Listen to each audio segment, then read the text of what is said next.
In this video, we're going to download, install, and set up MobaXterm so we can connect to the K2 Plus through SSH. SSH gives us access to the printer's command line. We'll use it to run the K2 Improvements installer and perform several setup and maintenance steps later in this series. Before continuing, make sure you have your printer's IP address, the account name, and the password from the previous video. If you haven't already downloaded MobaXterm, open a browser, search for MobaXterm. When you open the page, go to the download page, and you can choose the Home Edition, which is free, and click Download Now. That'll open this page, and I use the Installer Edition. When you click on that, it will open this up, save it wherever you want to save it.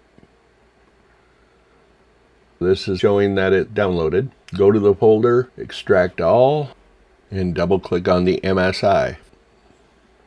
Just go through the steps and click install, and it will install. Once it's installed, open it up. This is your start screen. We're going to go up to the top corner here and click on session. In this menu, we are going to click on SSH. We are now going to type in the IP address from your printer.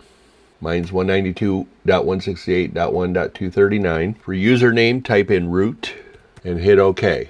Now it's asking for the password. The password on my printer was Creality_2024. And remember, Creality was all lowercase. Now it's not going to show you what you are typing. You have to be careful and make sure you type it correctly. It will then bring up this dialog box asking you if you want to save the password. I say yes. That way I don't have to type it in every time it requires it.